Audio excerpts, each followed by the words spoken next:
Welcome back. Our second guest is health coach Denise Mokadsi. We'll be discussing the topic of if you're suffering with menopause, how your genes can help guide you back to balance. Welcome, Denise. Hi, how are you going? Why do women experience such different symptoms when it comes to hormonal changes during menopause? Everyone's different, and hormonal fluctuation during menopause can be such a roller coaster for so many different women. I think understanding why symptoms are so different from one woman to another can be really clearly understood using the lens of epigenetics. And so epigenetics is a term that maybe some people have heard of, the viewers might have heard of the term but don't really understand it. And I find it really helpful to help women understand what they're going through and perhaps why they're going through certain symptoms.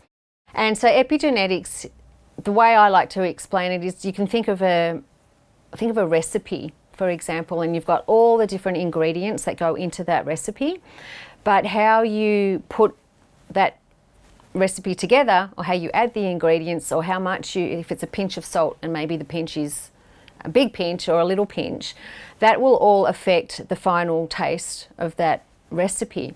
And so we're a little bit like that. That's a little bit like our genes. Our genes are all the ingredients. We can't really change our genetic information, but how we put it together is like our lifestyle. And the whole picture of that is basically epigenetics. So it's our lifestyle, all the things that we're doing in our life that influence our genes or the expression of our genes. There's a couple of reasons why women will experience going through menopause very different from one another. One, our genes are different, so how we're going to experience hormonal changes will be different just because of the genes that we've got and how our body responds to those hormonal changes. And also our lifestyles are quite different from one another. So both of those things, as part of what the epigenetics is going to be a big factor in how women experience menopause or the perimenopausal transition. So when we can look at both elements, we can help women really understand what's going on. We can look at their genes. We can see how they might be detoxing or not detoxing estrogen, for example, and estrogen will change quite a lot through the perimenopausal period.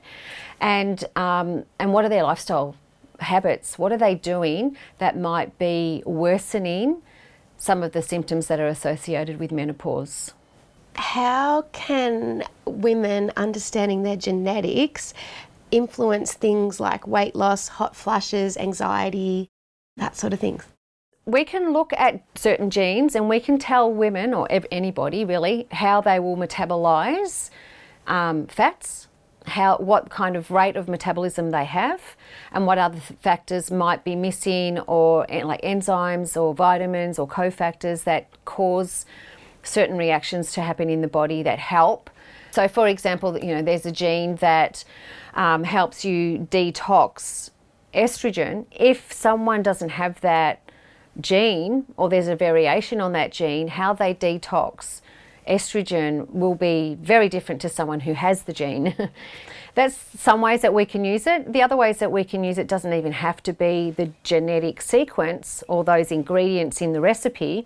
If they're carrying a lot of weight, for example, we might look at what foods are they eating. Is that not suited to their genetics? And is that just adding another stress on their hormonal changes through menopause? They get another stress to that. So we will just do an assessment and see all the lifestyle things that they're doing, what things could they improve on to help improve their symptoms. Denise, in terms of tips for our viewers, what are some key lifestyle changes women can make to support better hormonal health during the periods of premenopause and menopause? So again, we can get right down to individual strategies for people depending on what their genes are and their lifestyle, but probably generally for most women going through menopause, because it is such a hormonal roller coaster, a lot of it is under the influence of how we're metabolizing or sensitive to insulin. So a big key thing for perimenopausal or menopausal women to think about is their carbohydrate or sugar consumption.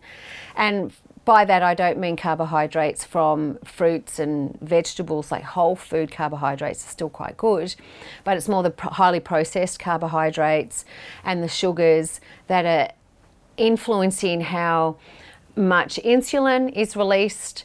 And when that is more of a load during menopause, when hormones are already fluctuating quite a lot, it adds another thing for that body to try to balance and to work out.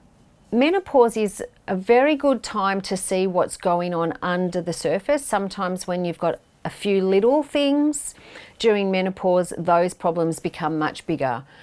So sugar and insulin is a big one for menopausal women, but also alcohol is a really big one too, because again, of the detoxing of the hormones during menopause, that's a big load for the liver. And when we add alcohol into the system, the liver also has to try to manage the alcohol and detox the alcohol. So it's just another load. And it just means that the liver's not working to manage the hormone detoxification processes, and we feel the results of those toxins building up in the body more. And another important thing is about muscle mass. As we get older, muscles shrink.